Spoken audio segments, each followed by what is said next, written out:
तर या ठिकाणी आमदार सुरेश धस हे महिला डॉक्टर संपदा मुंडे यांच्या कुटुंबियांची ही भेट त्यांनी घेतलेली आहे। या ठिकाणी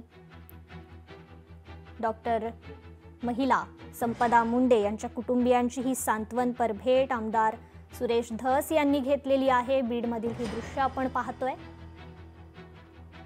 डॉक्टर संपदा मुंडे यांनी आत्महत्या केली हे प्रकरण सध्या महाराष्ट्रभर या प्रकरणामुळे खळबळ उडालेली आहे आणि आता आमदार सुरेश धस हे डॉक्टर संपदा मुंडेंच्या कुटुंबियांची या ठिकाणी भेट घेताना त्यांचं सांत्वन करताना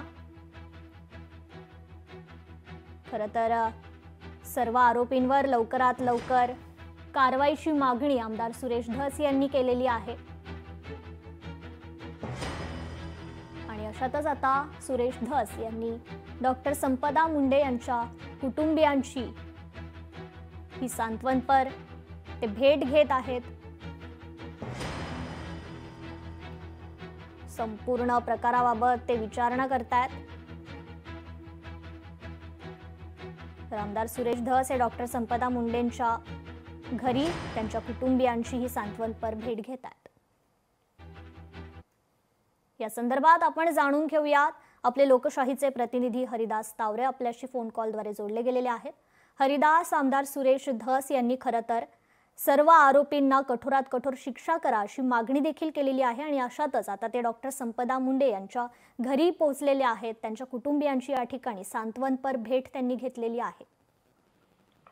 नक्कीच पाहिलं तर 4 दिवसापूर्वी संपदा मुंडे यांनी स्वतःचं जीवन संपवलं आणि यामुळे संपूर्ण बीड जिल्हाच नव्हे तर संपूर्ण महाराष्ट्रात एकच खळबळ उडाली आणि याच प्रकरणात आता सुरेश धस यांनी थेट काल देखील सांगितलं होतं की मी संपदा मुंडे यांच्या कुटुंबियांसोबत आहे, त्यांच्याशी पाठीशी ठाम आहे असं सांगितलं होतं आणि आज आत्ता सकाळी सुरेश धस हे प्रत्यक्षात संपदा मुंडेंच्या घरी या ठिकाणी पोहोचलेले आहेत। सांत्वनपर भेट देत आहेत।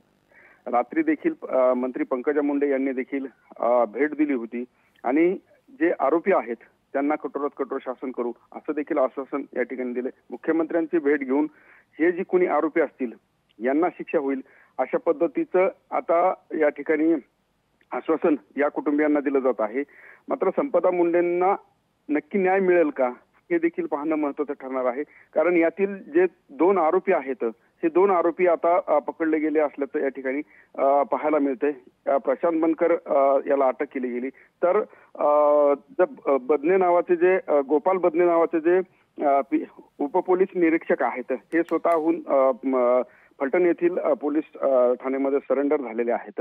त्यामुळे एकूणच जी परिस्थिती आहे आता जे आरोपी आहेत यांना अटक झाली आहे, मात्र यातील जे कोणी जे दुसरे दोषी आरोपी असतील याच्यावर कठोरात कठोर कारवाई अशी मागणी आणि आमचं जे लेकरू आहे ज्या पद्धतीने लेकरावर अन्याय झाला त्याच पद्धतीने यांना देखील कठोरात कठोर शासन हो अशी मागणी आता कुटुंबियाकडून केली जात आहे।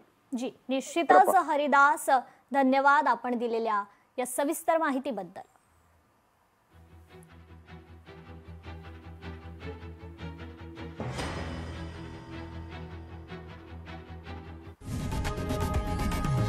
लोकशाही मराठी ऐका, पहा, जागरूक रहा।